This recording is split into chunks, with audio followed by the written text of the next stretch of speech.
Concept learning தான் ma'am. உங்கள்கிட்ட பொறுத்த வரைக்கும் கான்செப்ட் லேர்னிங் தான் மேம்.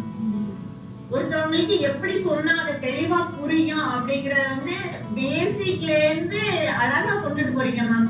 இந்த அவுட்ஃபிட்டுக்கு அடுத்த அவுட்ஃபிட் என்ன வரும் அதை ஓரியன்டா எப்படி கொண்டுட்டு போகணுமோ அழகா கொண்டுட்டு போறீங்க மேம். அது டவுட் கேட்டோம், எத்தனை டைம் டவுட் கேட்டாலும் நீங்க அதை ரொம்ப கிளியரா சொல்லி கொடுக்குறீங்க ma'am. I love you ma'am. நான் வந்து ஆஃப்லைன்ல உங்ககிட்ட வந்திருந்தேன் அப்படின்னா உங்களை கட்டி எனக்கு வந்து டைலரிங் ரொம்ப பிடிக்கும். அந்த அளவுக்கு உங்களை வந்து ரொம்ப பிடிச்சிருக்கு. இப்போ எனக்கு எவ்வளவு கான்பிடன்ஸ்னா எந்த போட்டோ வந்து காமிக்க நான் தச்சு கொடுத்துருவேன். நான் ரொம்ப நன்றி கடமைப்பட்டிருக்கேன் தமிழ். பெரிய வார்த்தை இல்லையா? It's a big word.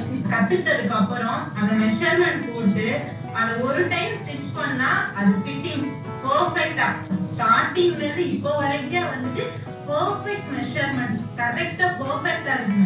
அது ஆஃப்லைன்ல போய் கத்துக்கிட்டா கூட அப்படி இருக்குமா எனக்கு தெரியல. நான் போய்லாம் சொல்றேன். ஆன்லைன்ல பாக்கும்போது இது எந்த ஒரு அவுட்ஃபிட் நம்ம பார்த்தாலுமே நீங்க சொல்லி கொடுக்கறத வச்சு கண்டிப்பா தைக்க முடியுங்க. ஆன்லைன்னாலே ஃபேக்குங்கிற ஒரு இதை தாண்டி ஆன்லைன்ல ஏன் பண்ற ஆஃப்லைன்ல பண்ணாங்க அப்படி சொல்லி கொடுத்துருவாங்களா அப்படின்னு கேட்பாங்க. செம்மையா சொல்லி கொடுப்பாங்க. நிறைய பேருக்கு ரெக்கமெண்ட் நெக்ஸ்ட் இருக்கு மேம்.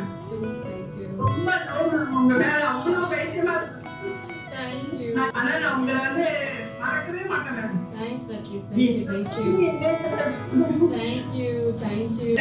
அவ்வளவு பிடிக்கும் மேம். எனக்கு ரொம்ப பிடிக்கும். நான் டைலர் யாரும் கிஃப்ட் மேம் எனக்கு.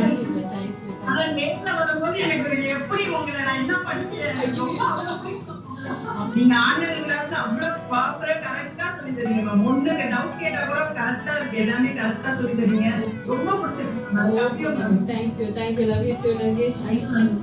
இந்த இனார் கொண்டாடி இனார் who is பரமேஸ்வரியா வந்து ஒரு மாதிரி அச்சீவ் பண்ணாதானே, அதுக்கு தான் நான் ஓடிட்டு இருக்கேன். என்னோட அச்சீவ்மென்ட்க்கு நீங்க வந்து கடவுள் எனக்கு கொடுத்த கிஃப்டாக தான் நான் உங்களை நினைக்கிறேன்.